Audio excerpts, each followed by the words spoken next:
Welcome back to the Alex Jones Show. I'm David Knight, your host today. Very interesting interview with Marin Katusa. A book, again, is The Colder War. You need to get that to get a background as to what's going on. There's all kinds of ominous signs we see in the financial markets as well as the legislation that was passed as part of the Boehner budget betrayal, I should call it. We're going to take your calls at 800-259-9231 if you have any comments about that. I also wanted to go over some of the news that's been happening. We've got a couple of big trials, one that's not going to happen, another one that we are going to have a verdict coming out soon. We have reported from antiwar.com that the U.S. Army today has announced that it is going to cancel a 2-day pretrial hearing at Guantanamo Bay that's related to the FBI infiltration of defense teams for detainees. They provided no reason for the cancellation. Now, the interesting thing about this is that we learned that the FBI had infiltrated the defense teams of 5 different detainees, and what they were doing was collecting intelligence and essentially spying on the defense teams. So they put spies inside the defense teams, reporting back, presumably, to the prosecution as to how these guys were going to defend their clients. And they say the new hearing was supposed to explore what other efforts the FBI had launched, but it seems now that that's not going to happen.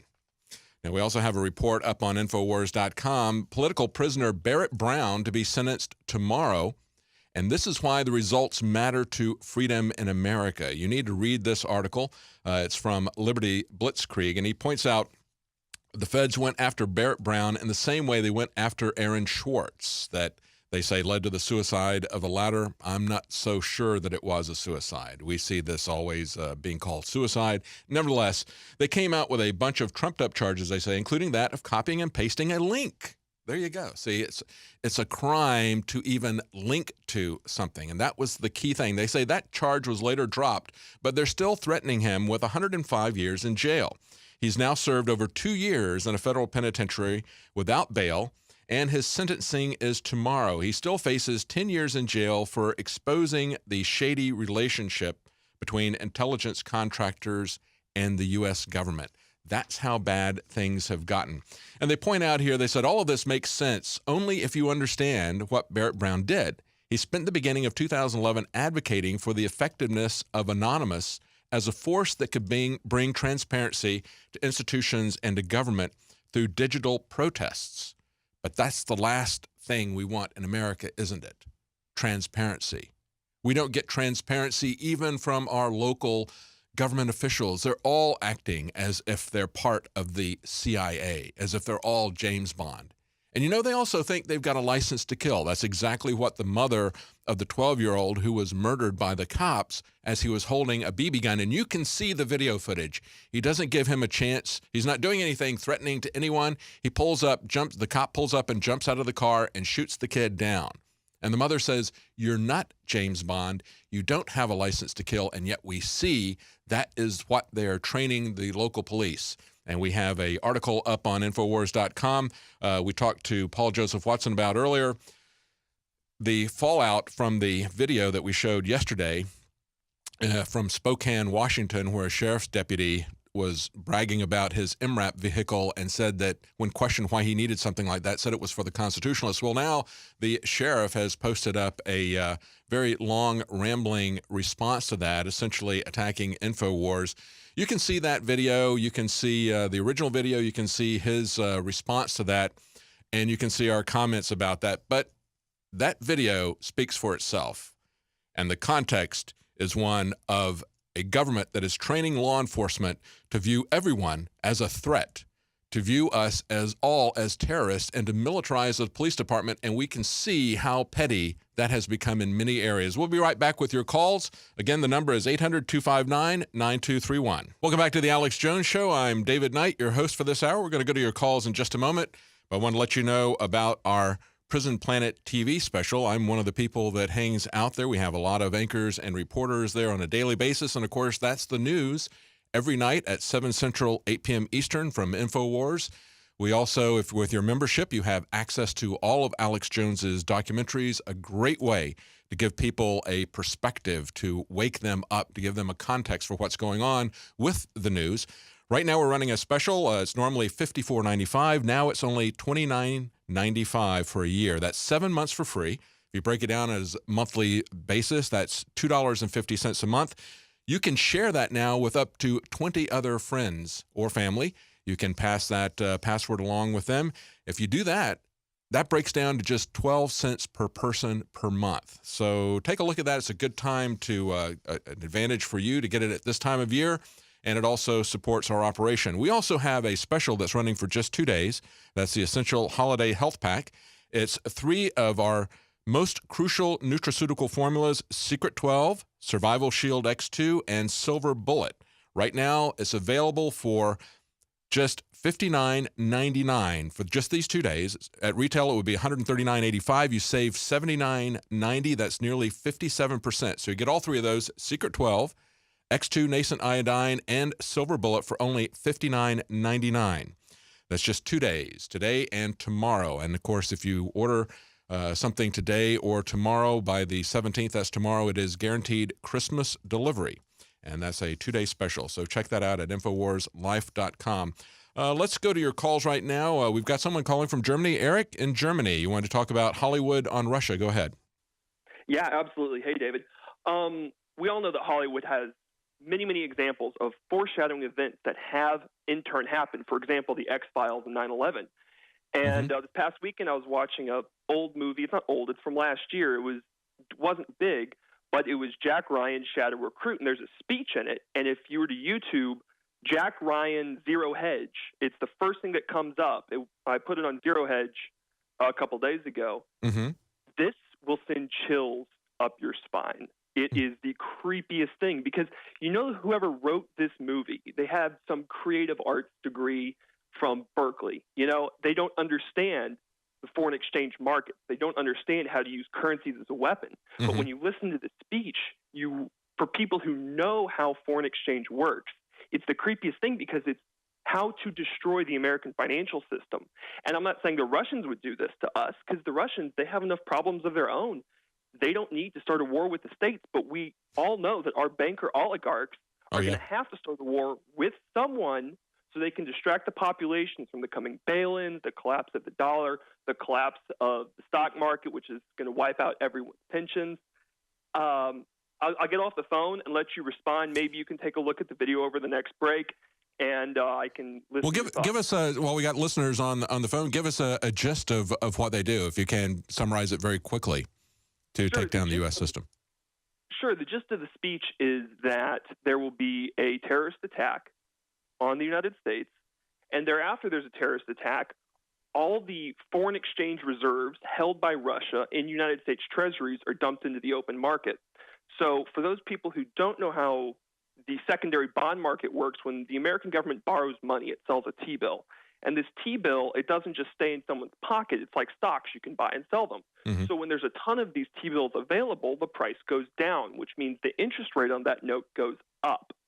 So Russia right now holds well over $100 billion worth of American T-bills.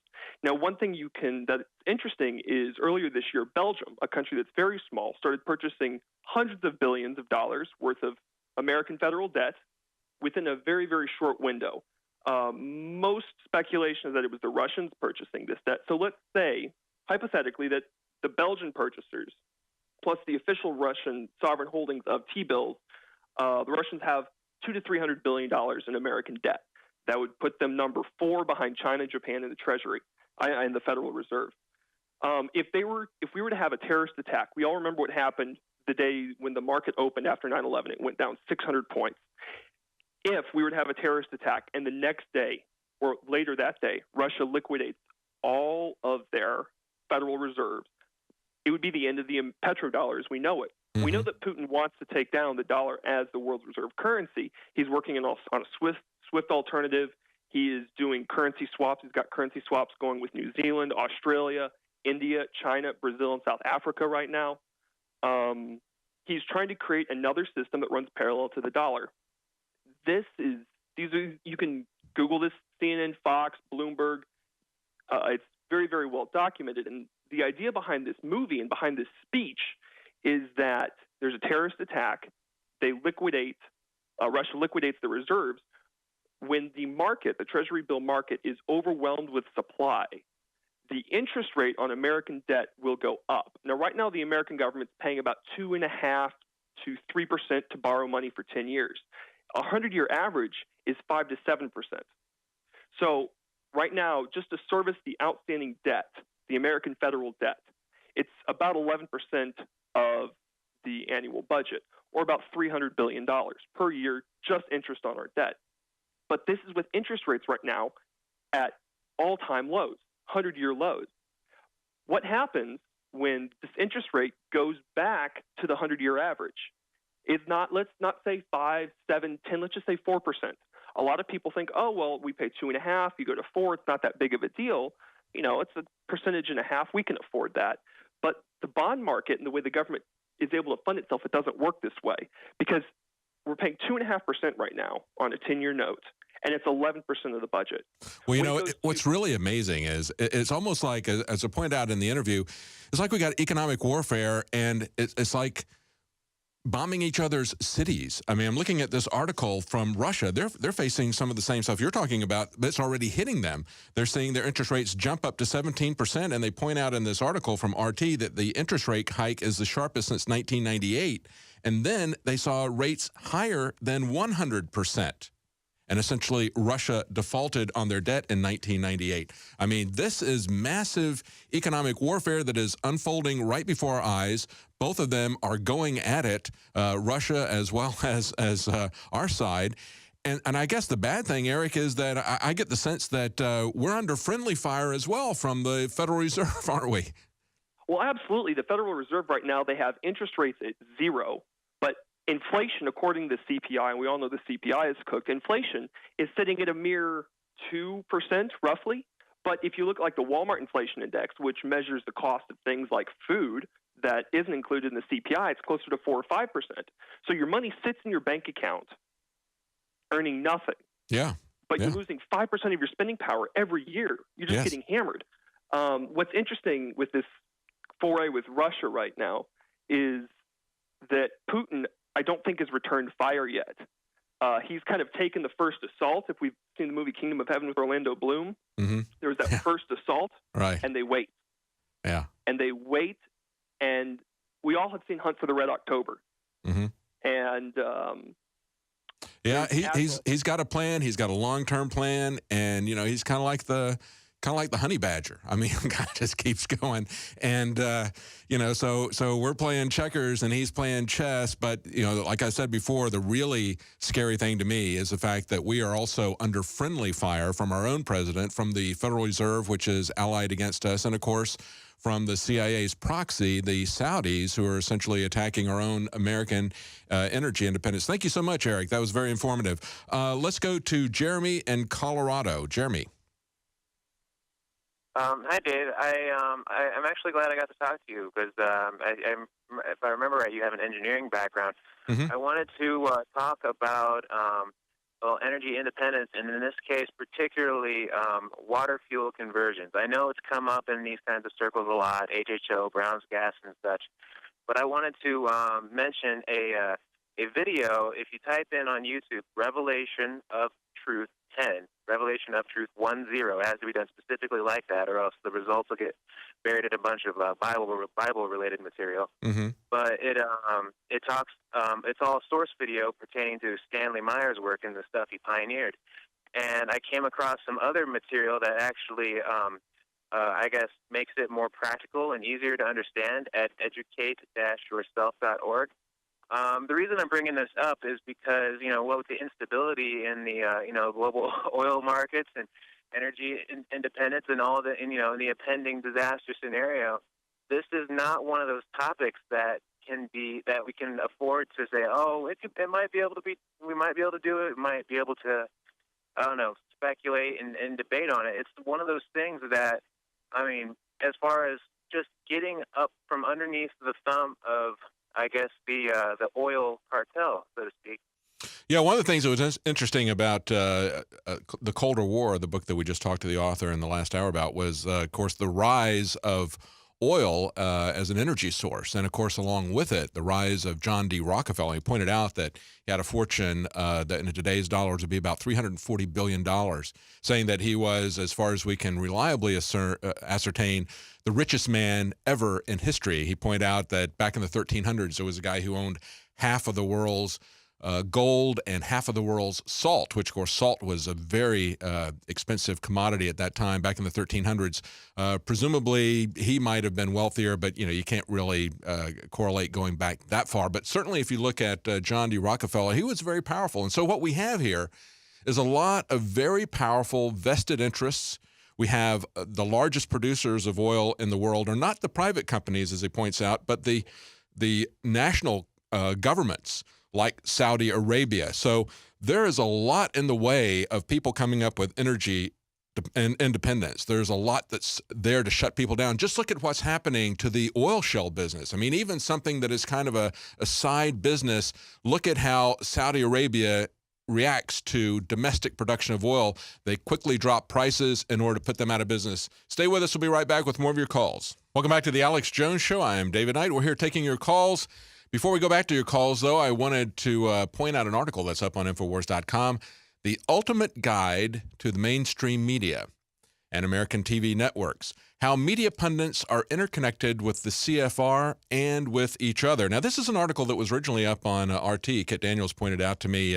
We posted it up, and they have subsequently taken their article down. And I guess the question is, what was it they didn't want you to see? I don't know. But it's more than just a tale of consolidation.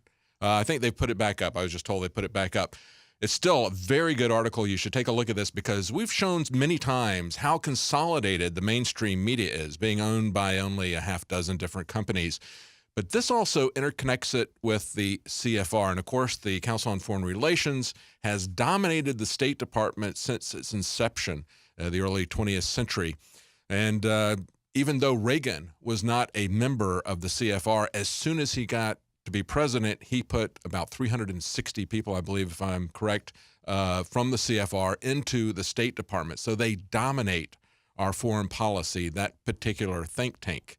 And there's much to be said about that. We won't go into it, but look at that guide. It's up on Infowars.com, The Ultimate Guide to Mainstream Media. I think you'll find it very interesting. Lots of graphs and charts there as well.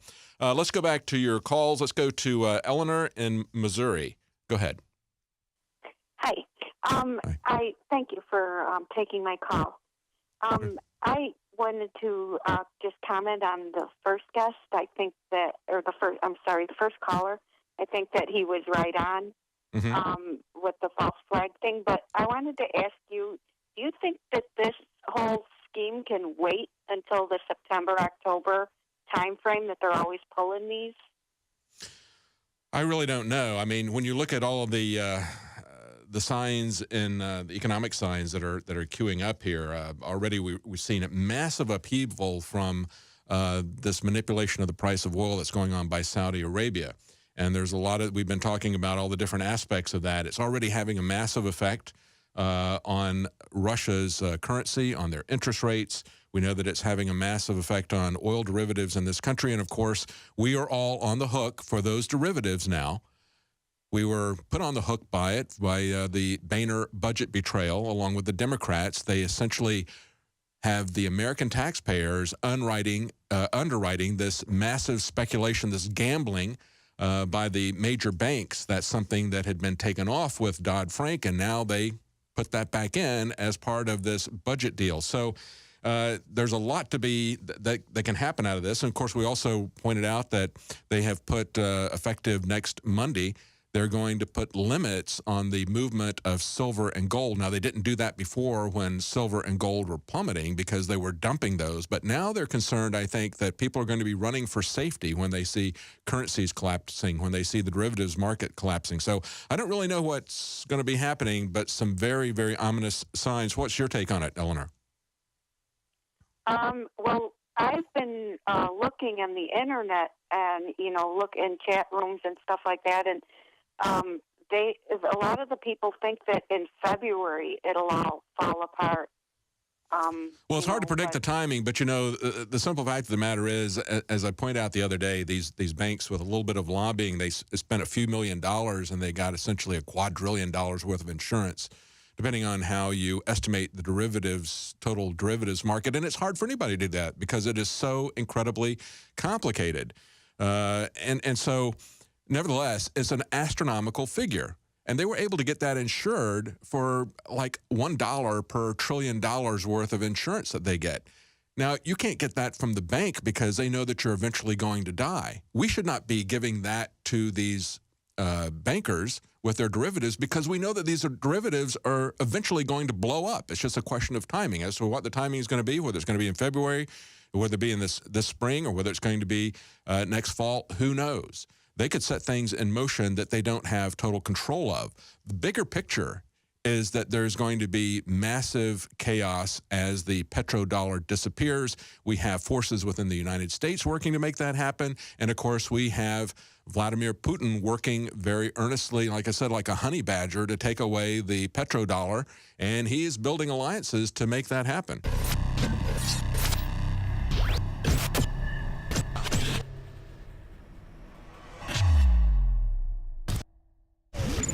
From the water table to our soils to the atmosphere itself, our world is becoming more and more toxic each and every day. But it's not just the air outside that's toxic. Indoor air has been shown to have 2 to 5 times higher concentrations of pollutants than even outdoor air. And most Americans spend 90% of their time inside using toxic chemicals within their homes. There are more than 42 million smokers in the United States. Well over 1,000 types of mold and mildew linked to numerous conditions. And don't forget the fact that 6 million Americans live with pets they're allergic to as well. When I began to research these statistics, it was clear to me it was time to start cleansing my lungs in order to combat the toxic environment that we cannot escape, but that we can fight back against. Made with organic and wild cultivated herbs and manufactured in the USA, the new InfoWars Life Lung Cleanse is here in a convenient spray bottle that can be brought with you throughout any toxic environment. Now available exclusively at InfoWarsLife.com or by calling toll-free 888-253-3139.